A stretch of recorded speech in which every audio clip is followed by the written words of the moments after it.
प्यारे बच्चों, तो आप सभी को आपके अपने YouTube चैनल मिशन 2 पे आप लोगों का बहुत बहुत स्वागत है। तो झारखंड बोर्ड परीक्षा 2024 फाइनल एग्जाम के लिए बच्चों आप लोगों का सोशल साइंस सामाजिक विज्ञान का 30 महत्वपूर्ण ऑब्जेक्टिव सवालों को करवाने वाले हैं, जो आपके एग्जाम के लिए आपकी परीक्षा के लिए काफी इंपॉर्टेंट है। ये सारे सवाल बच्चों आपके काफी वायरल है, काफी फेमस है, न्यू लॉन्चेस क्वेश्चन। ठीक है, ऐसे ही सवाल आप लोगों का एग्जाम में सोशल साइंस में पूछा जाता है। तो चलिए फिर शुरू करते हैं और इसको देखते हैं हम लोग कौन कौन से सवाल जो है ये काफी इंपॉर्टेंट है। देखिए इसका जो सबसे पहले सवाल, ठीक है, आप लोग देखिए क्वेश्चन का नंबरिंग पे आप ध्यान मत दीजिएगा, बस आप लोग क्वेश्चन देखिएगा। ठीक है, क्वेश्चन काफी इंपॉर्टेंट है। इनमें से क्या मार्टिन लूथर की कृति है? ठीक है, तो मार्टिन लूथर की कौन सी कृति है बच्चों? अप्रैल थीसिस, कम्युनिस्ट मैनिफेस्टो, या फिर 95 थीसिस, या फिर कॉमनवेल्थ। ठीक है, तो इसका जो राइट आंसर हो जाएगा 95 थीसिस, यानी कि 95 थीसिस, ऑप्शन नंबर सी। ठीक है, मार्टिन लूथर की क्या है ये कृति है। चलिए आगे बढ़ते हैं हम लोग। नेक्स्ट सवाल, बंगाल गजट का प्रकाशन किसने किया था? तो बंगाल गजट का जो प्रकाशन किया था बच्चों ये जेम्स ए हिक्की, यानी कि ऑप्शन नंबर ए इसका राइट हो जाएगा। ठीक है, सवाल ऐसे भी आ सकता है कि भारत का सबसे पहला समाचार पत्र कौन सा है? तो आप बोलिएगा बंगाल गजट। ठीक है, और इसका प्रकाशन कौन किया था? तो जेम्स ए हिक्की। आगे बढ़ते हैं। नेक्स्ट सवाल, यूनान इनमें से किस देश के अधीन था? ठीक है, तो यूनान जो था ना बच्चों ये किस देश का अधीन था? तो ये फ्रांस का अधीन था बाबू, तो ऑप्शन नंबर 20 का राइट हो जाएगा। आगे देखते हैं क्या है, नमक कानून तोड़ने के लिए गांधी जी ने कौन सा स्थान चुना? ठीक है, काफी लॉलीपॉप सवाल है बच्चों। ठीक है, ऐसे ही सवाल आप लोगों का एग्जाम में फंसने का ज्यादा चांसेस है। देखिए ये सवाल जो है आप लोगों का क्या है, नमक कानून तोड़ने के लिए गांधी जी कौन सा स्थान चुना? तो ये चुना था दांडी। कौन सा चुना था? तो दांडी, ऑप्शन नंबर सी इसका सही हो जाएगा। आगे देखते हैं, समाजवादियों की बाइबल किसे कहा जाता है? तो समाजवादियों की बाइबल, देखिए आप लोग को ये हम करवा चुके थे, तो इसका जो राइट आंसर हो जाएगा आप लोगों का दास कैपिटल। दास कैपिटल को ही क्या बोला जाता है? समाजवादियों की बाइबल कहा जाता है। और दास कैपिटल का लेखक कौन है बच्चों? इसको कौन लिखा? तो ये कार्ल मार्क्स लिखा था। ठीक है, कार्ल मार्क्स लिखा था। ठीक है, याद रखिएगा। आगे बढ़ते हम लोग। नेक्स्ट सवाल क्या दिया हुआ है, एक स्वतंत्र राष्ट्र के रूप में सिंगापुर का उदय किस वर्ष हुआ? तो सिंगापुर एक स्वतंत्र राष्ट्र के रूप में सिंगापुर का जो उदय हुआ था बच्चों ये आपका 1965 में हुआ था। ऑप्शन नंबर 20 का राइट हो जाएगा। आगे बढ़ते हम लोग। वियना कांग्रेस में कौन राष्ट्र सम्मिलित नहीं था? वियना जब कांग्रेस से हुआ था बच्चों, ठीक है, तो ये कौन सा राष्ट्र सम्मिलित नहीं था इसमें से?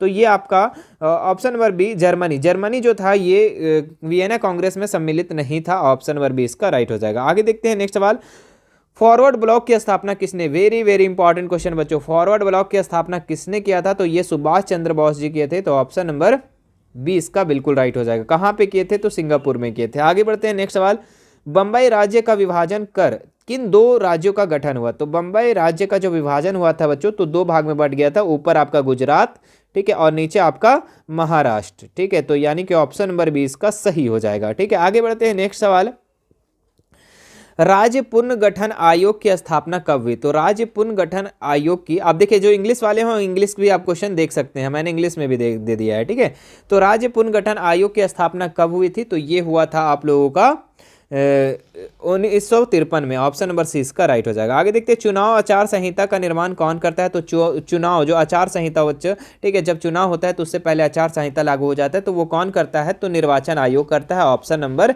ए बिल्कुल सही हो जाएगा। आगे बढ़ते हैं। नेक्स्ट सवाल हम लोग, आंग सान सूकी का संबंध है ना, आंग सान सूकी का किस देश के नागरिक है? ठीक है, या फिर ऐसे सवाल आ सकता है कि आंग सान सूकी जो है वो किस देश से संबंध है? ठीक है, तो इसका जो राइट आंसर हो जाएगा आप लोगों का म्यांमार से। Option number A. चलिए आगे बढ़ते हैं। नेक्स्ट सवाल हम लोग, चिली की प्रथम महिला राष्ट्रपति कौन थी? वेरी वेरी इंपॉर्टेंट क्वेश्चन बच्चों। ठीक है, चिली की जो सबसे प्रथम महिला राष्ट्रपति थी वो कौन थी? तो ये आपका मिशेल बाचेलेट, यानी कि ऑप्शन नंबर डी इसका सही हो जाएगा। आगे बढ़ते हैं हम लोग। नेक्स्ट सवाल, इनमें से किस पर लोकतंत्र का भविष्य निर्भर करता है? ठीक है, तो इनमें से किस पर लोकतंत्र का भविष्य निर्भर करता है बच्चों? तो निष्पक्ष चुनाव। निष्पक्ष चुनाव जो होगा ये इसका बिल्कुल राइट हो जाएगा। ठीक है, ये भविष्य पर निर्भर करता है। ठीक है, यानी कि कोई भी पक्ष लेकर के चुनाव नहीं करना। ठीक है, निष्पक्ष, तो ऑप्शन नंबर बी इसका राइट हो जाएगा। आगे बढ़ते हैं हम लोग। नेक्स्ट सवाल, लोकसभा में चुने हुए सदस्यों की संख्या कितनी होती है? ठीक है, तो यहाँ लोग बहुत ज्यादा कंफ्यूजन कर देते हैं, चूंकि आप लोग पढ़ के आए हैं 545, लेकिन होगा इसका आंसर 543। ठीक है, चूंकि यहाँ पे चुने गए सदस्यों की संख्या, देखो लोकसभा में सदस्यों की टोटल संख्या जो होती है ना वो आपका 545 होता है। ठीक है, लेकिन 543 ही लोगों के द्वारा चुना गया होता है। ठीक है, 543 है, तो जो दो होता है ये मनमोनित किए जाते हैं। ठीक है, कोई भी जगत से, तो ऑप्शन नंबर 20 का सही हो जाएगा। आगे बढ़ते हैं हम लोग। नेक्स्ट सवाल क्या है, इनमें से कहाँ प्रत्यक्ष लोकतंत्र है? तो प्रत्यक्ष लोकतंत्र कहाँ है बच्चों? तो ये इसका जो राइट आंसर हो जाएगा आप लोगों का स्विट्जरलैंड में। स्विट्जरलैंड में क्या है? प्रत्यक्ष लोकतंत्र है। ठीक है, चलिए, कितनी जनसंख्या पर ग्राम पंचायत का गठन किया जाता है? तो कितनी जनसंख्या पर बाबू ग्राम पंचायत का गठन किया जाता है? ठीक है, तो 7,000 इसका राइट आंसर हो जाएगा ऑप्शन नंबर सी। आगे देखते हैं हम लोग, 1975 के आपातकाल की घोषणा किसने की? तो ये कौन किया था बच्चों आपातकाल की घोषणा? तो ये किया था आप लोगों का भारतीय राष्ट्रीय कांग्रेस ने। ठीक है, कौन किया था? ठीक है, कौन इसका प्रधानमंत्री था उस टाइम? तो ठीक है, तो इंदिरा गांधी, याद रखिएगा। आगे देखते हैं नेक्स्ट सवाल, पूरे जिले का प्रशासन कौन करता है? तो डीएम करता है बच्चों, जिला दंडाधिकारी, यानी कि ऑप्शन नंबर सी इसका राइट हो जाएगा।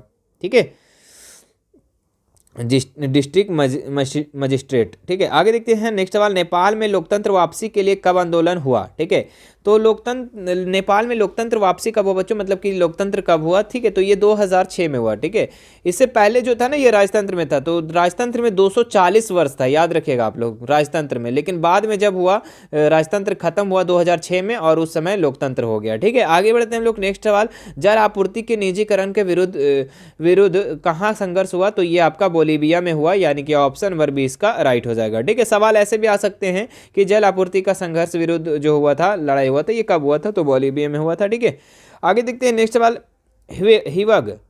हिवग एवं टोरी नामक राजनीतिक दलों का संबंध किस देश से है? तो इसका जो राइट आंसर हो जाएगा आप लोगों का ब्रिटेन से है बच्चों, ऑप्शन नंबर डी इसका सही हो जाएगा। आगे देखिए यहाँ पे, इंग्लैंड में महिलाओं के वोट का अधिकार कब प्राप्त हुआ? तो इंग्लैंड में महिला लोग वोट देने का अधिकार कब मिला बच्चों इंग्लैंड में? ठीक है, तो ये मिला आप लोगों का 1918 में, ऑप्शन नंबर बी इसका राइट हो जाएगा। आगे देखते हैं हम लोग, इनमें से क्या संघात्मक शासन व्यवस्था की विशेषता है? ठीक है, तो संघात्मक शासन व्यवस्था मतलब कि बच्चों हमारा भारत क्या है, राज्यों का संघ है। ठीक है, तो संघात्मक शासन व्यवस्था है, तो वहाँ पे दोहरी सरकार भी, मतलब राज्य सरकार और केंद्र सरकार भी, स्वतंत्र न्यायपालिका भी है, और संविधान की सर्वोच्चता है। ठीक है, तो इनमें से सभी इसका राइट आंसर हो जाएगा ऑप्शन नंबर डी। आगे देखते हैं नेक्स्ट सवाल, भारतीय जनता पार्टी की स्थापना किसकी अध्यक्षता में हुई? ठीक है, तो भारतीय जनता पार्टी बीजेपी का जो स्थापना हुआ था बच्चों किसकी अध्यक्षता में हुआ था? तो अटल बिहारी वाजपेयी के अध्यक्षता में हुआ। ठीक है, और पहला अध्यक्ष यही जी थे। ठीक है, और बच्चों ये कब हुआ था बीजेपी का स्थापना, ये आप हमें कमेंट करके बताएंगे। आगे देखते हैं नेक्स्ट सवाल, राष्ट्रीय विकास परिषद का गठन कब हुआ? तो राष्ट्रीय विकास परिषद का जो गठन हुआ था 1950 में हुआ था, ऑप्शन नंबर ए इसका राइट हो जाएगा। भारत में राष्ट्रीय आय की गणना किस संस्था के द्वारा की जाती है? तो राष्ट्रीय आय, ठीक है, नेशनल इनकम इंडिया का जो है बच्चों, ये कौन कैलकुलेट करता है? तो ये कौन करता है बच्चों? तो ये करता है आप लोगों का, देखो बाबू इसका जो राइट आंसर हो जाएगा CSO, यानी कि सी, ऑप्शन नंबर सी, केंद्रीय सांख्यिकी संगठन। ठीक है, CSO, ठीक है, सेंट्रल स्टैटिस्टिकल ऑर्गेनाइजेशन। ठीक है, चलिए आगे देखते हैं नेक्स्ट सवाल, y बराबर c प्लस आई में i क्या है? ठीक है, तो जहाँ पे y बराबर होता है बच्चों मिश्र धन, क्या होता है? मिश्र धन, और c बराबर होता है कैपिटल पूंजी होता है बच्चों। ठीक है, और i बराबर इंटरेस्ट होता है, यानी कि ब्याज। ठीक है, i क्या है? तो ब्याज है, ऑप्शन नंबर डी इसका राइट हो जाएगा। इंटरेस्ट का हिंदी ब्याज होता है। आगे देखते हैं हम लोग नेक्स्ट सवाल, इनमें से क्या शुद्ध राष्ट्रीय उत्पाद में शामिल नहीं होता है? ठीक है, तो इसमें जो राइट आंसर हो जाएगा बच्चों आप लोगों का ऑप्शन नंबर डी। ठीक है, बीमों का व्यय, मूल्य ह्रास, कच्चे माल की कीमत, इनमें से सभी। आगे देखते हैं, खनन को इनमें से किस क्षेत्र में शामिल किया जाता है? ठीक है, किस खनन करना बच्चों, खोदना। ठीक है, जमीन की खनन करना, तो वो आपका प्राथमिक क्षेत्र में है। जितना भी कृषि हो गया, पशुपालन हो गया, ये सारी क्या होती है? प्राथमिक क्षेत्र में आती है। ठीक है, याद रखिएगा। किस अर्थव्यवस्था में लोक कल्याण पर बल दिया जाता है बच्चों? तो ये पूंजीवादी अर्थव्यवस्था पर क्या दिया जाता है? बल दिया जाता है, ऑप्शन नंबर ए इसका राइट हो जाएगा। ठीक है, चलिए आगे देखते हैं हम लोग। अच्छा, इसमें पूंजीवादी अर्थव्यवस्था नहीं होगा, समाजवादी अर्थव्यवस्था होगा, सॉरी इसमें मेरी गलती हो गई। ठीक है, किस अर्थ में लोक कल्याण बोला है ना, लोक कल्याण पर बल दिया जाता है, तो ये समाजवादी अर्थव्यवस्था पे। आगे देखते हैं हम लोग, इनमें से क्या पूंजी का परिश्रमिक है? ठीक है, परिश्रमिक है, तो इनमें से पूंजी का परिश्रमिक क्या है बच्चों? ठीक है, तो ये आपका मजदूरी है। ठीक है, तो ऑप्शन नंबर 20 का राइट हो जाएगा। इनमें से क्या संस्थागत वित्त का स्रोत है? ठीक है, तो वित्त का स्रोत कौन है बच्चों? तो इसमें आपका सहकारी बैंक हो जाएगा, ऑप्शन नंबर डी। मतलब कि संस्थागत संस्थागत वित्त का स्रोत मतलब कि महाजन पैसा देता है, क्या उसका कोई संस्था होता है? तो गलत, नहीं होता। व्यापारी का कोई संस्था होता है? नहीं। रिश्तेदार? नहीं। तो सहकारी बैंक, ऑप्शन नंबर डी इसका राइट हो जाएगा। भारतीय पूंजी बाजार किस प्रकार की वित्तीय संसाधन प्रदान करता है? ठीक है, तो ये किस प्रकार के संसाधन? तो ये अल्पकालीन करता है बच्चों, ऑप्शन नंबर ए इसका बिल्कुल राइट हो जाएगा। बस एक लास्ट सवाल देख लेते हैं ये सारे सवाल को, क्या है?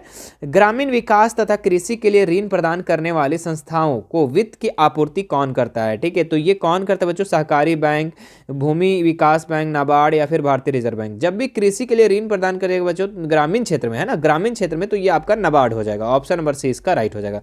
तो ये था मेरे प्यारे बच्चों आप लोग का सारा सवाल। मुझे आशा है कि आपको वीडियो पसंद आया तो हमारे इस वीडियो को क्या करना है, आपको लाइक करना है और ज़्यादा से ज़्यादा इस वीडियो को क्या करना है, ज़्यादा से ज़्यादा लोगों तक शेयर करना है और नीचे कमेंट करना आप ना भूलना। ठीक है, चलिए, बाकी आप हमसे जुड़ना चाहते हैं, हमारा Instagram, Telegram, WhatsApp group, WhatsApp channel, सारा का लिंक मैं डिस्क्रिप्शन में दे दिया हूँ, वहाँ से आप हमसे ऐड हो सकते हैं और बेझिझक हमसे कोई भी सवाल कर सकते हैं। ठीक है, देखिए बच्चों आप लोग को हम एसएसटी का अलग प्लेलिस्ट बना दिए, साइंस का अलग प्लेलिस्ट बना दिए, मैथ का बना दिए, इंग्लिश हिंदी सारे का अलग अलग प्लेलिस्ट बना दिया। अगर उस प्लेलिस्ट को आप देखेंगे तो वहाँ से आपका हेल्प बहुत मिलेगा एग्जाम के लिए। ठीक है, सभी का सभी, वहाँ पे आपको 30-30 क्वेश्चन, 40 क्वेश्चन, 50 क्वेश्चन, इस तरीके से ऑब्जेक्टिव सब्जेक्टिव कराया गया है।